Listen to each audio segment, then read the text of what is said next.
Kamala Harris's husband, Doug Emhoff, stands accused of slapping a woman so hard in the face he spun her around. The White House gave a buried denial in a news outlet called Semaphore a couple weeks ago. But now the woman at the center of this, the victim, is speaking out. And to my next guest, Josh Boswell joins us now. He's a senior reporter for the Daily Mail with some brand new reporting this week. Josh, good to have you with us, sir. Hi there. Thanks for having me. Take us back in time and tell us a little bit about the woman that we now know as Jane, that's the pseudonym, who says that she was struck by Doug Emhoff physically. So to begin the story, she is a New York lawyer, and she was on Match.com looking for someone to date back in March 2012, and she matched with Doug. Doug was based in LA at the time. He was an attorney as well at Venable, the law firm. And but he said, I'm in New York all the time. I'd love to meet you. So they go for a date. It's going pretty well. But then about an hour in, she said he actually invited his son along on the date. So that was kind of the first odd thing that happened. But she was getting on well with him. They continued dating. Just a month later, he invited her to Los Angeles. He flew her out there, and they actually went house hunting because he was looking for a new house. He was kind of in the end stages of his divorce from his first wife that he'd been going through, that he had 2 kids with. She met his kids. She met his parents. He was moving really fast. He was making comments to her about marriage, about having children. And then by the time it got to May, they had been dating for 3 months. She had got a couple of tickets to this extremely exclusive event, the Amphar Gala, which is like a charity dinner event, A-list star-studded event that was running alongside the Cannes Film Festival in southern France.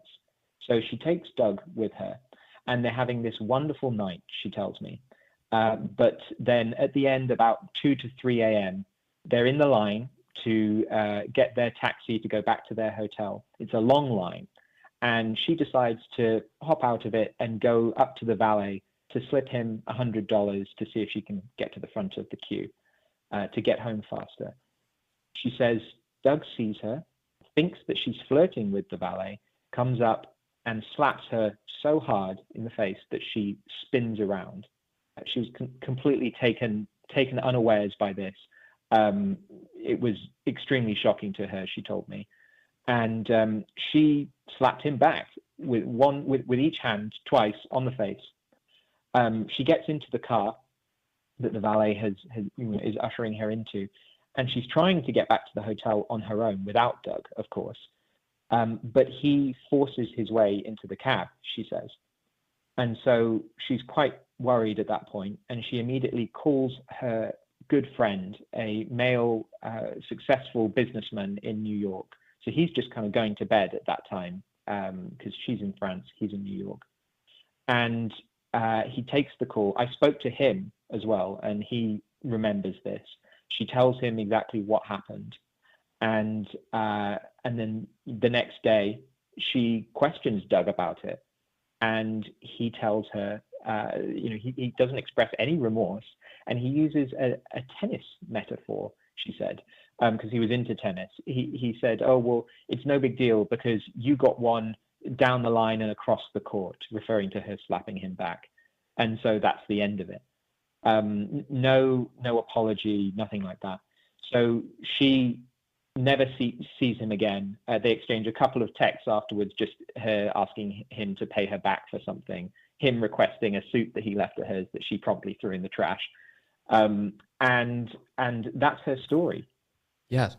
And and to corroborate this, you have, I know some of the documents, the paperwork showing their travel agenda, his name on those travel documents. I assume that you also, did you have the text messages as well? So you saw a lot of evidence to support that they very much were dating. I saw a lot of evidence. So to list that out, I have photos of the two of them together.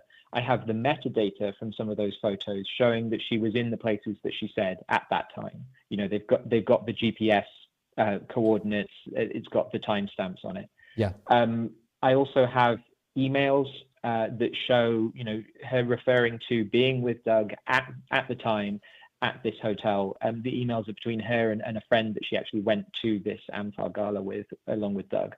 I have the itinerary, as you said, that has Doug and her name on it. It all points towards, the story that she is telling.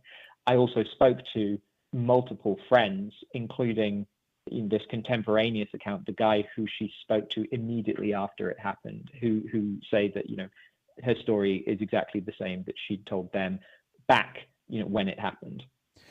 This story follows a familiar pattern. It's you find out about the original allegation, and then you get a denial from Doug Emhoff in the White House, where they gave, again, a very buried denial and semaphore. And I say buried, I think they included it in a newsletter about 4 items down, and made it seem like there wasn't much to talk about. But it's a denial to the idea that he had physically abused this woman, slapped her at overseas. And now she's coming out and speaking to you. What brought her out?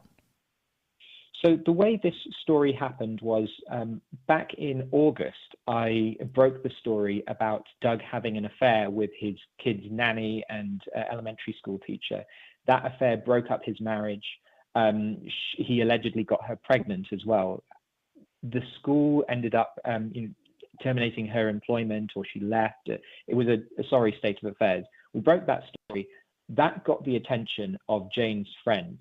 They had been very upset seeing that the campaign were using Doug to portray this image of a feminist, someone who's an ally to women. He was giving all these media interviews, harping on that point.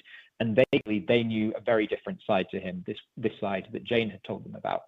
So they were, and actually, some of these friends, they're hard-boiled Democrats. They voted Democrat, for all past elections they voted in.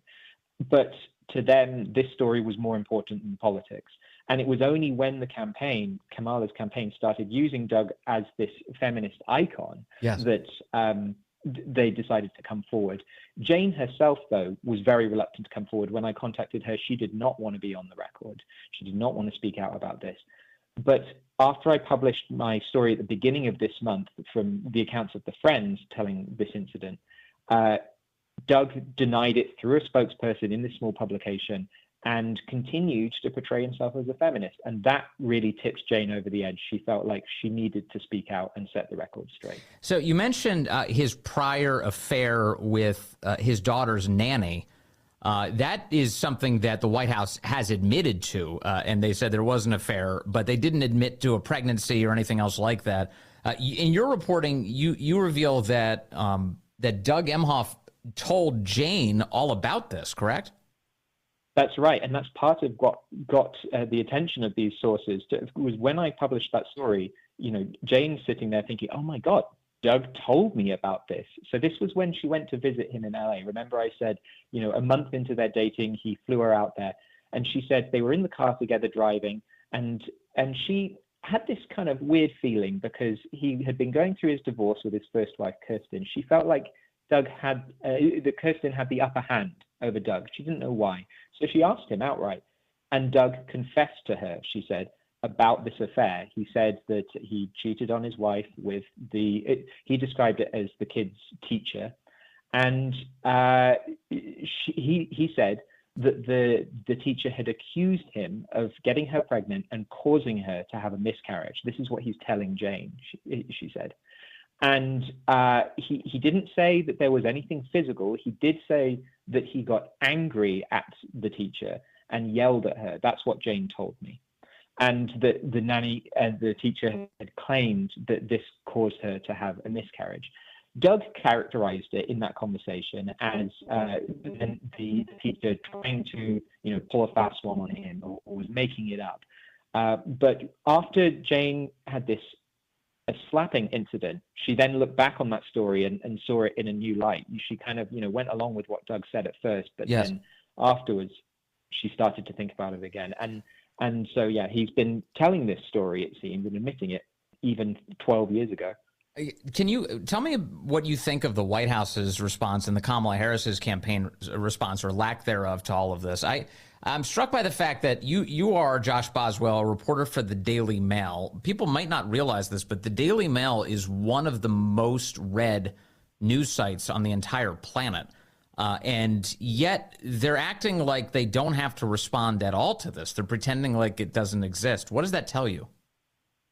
Yeah, I was really quite surprised by that. I think that they do have a responsibility to respond to it because the allegations are very important. They go to the heart of both the campaign and Doug's public office role as second gentleman currently of the United States.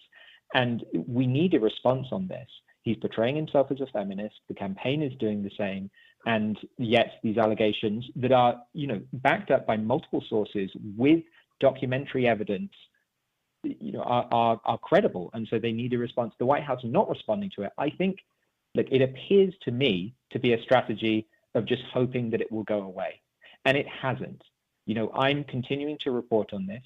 Jane has come forward because of his denial in this very small publication at Semaphore that was done a couple of weeks ago. Yes, and we've now seen more, center-left mainstream media starting to pick up on it. Today, the Guardian newspaper published a piece about it. We've had the Daily Beast reporting on it yesterday when my story came out. And local ABC affiliates are also reporting on the story. It's starting to break through into other parts of the media. And I think that it's only a matter of time before they have to talk about it, but they have never once responded to me, and I've sent them many requests for comment about this. Josh, I'm often told if a man feels inclined to strike a woman, that it's likely a pattern of behavior. Do you have any reason to believe that more stories like this could emerge? I currently have no evidence of other physical violence committed by Doug, but you do have the nanny school teacher claiming to Doug, allegedly, that he caused her to have a miscarriage. I think that needs further investigation, something I'm digging into, and I think others should too. And there is one extra element to that I did put in my previous reporting about this. I was trying to substantiate that incident, right, and have a look at what happened around the nanny and the place she was staying at the time that she was allegedly pregnant. There was an LAPD call out to that address in 2009. And the LAPD won't give me details of who called out or who was involved in the incident. But what they do say is that it was a life-threatening emergency that police responded to with sirens on. I want to know what that incident was about. Was Doug involved in that? Was that what the nanny was referring to at the time? I think that this is a topic that needs further investigation. Yes.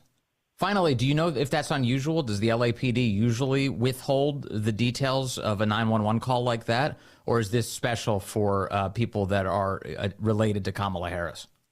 That's a good question. I mean, I requested these records under the Public Records Act. Anybody can do so. Anybody could have. And there are certain restrictions under that act. There are things that the police are allowed to withhold. They don't necessarily have to. They could be open and give me everything, but they are allowed to withhold certain information. They've done so in this case, even though there is a very strong public interest in, I think, releasing that information. Well, Josh Boswell, congratulations on the reporting. This seems very important, and I'm glad you're digging into it. Thank you for sharing this information with us today, too. We really appreciate it. And I encourage people to read all of this on the Daily Mail's website. Thank you, Josh.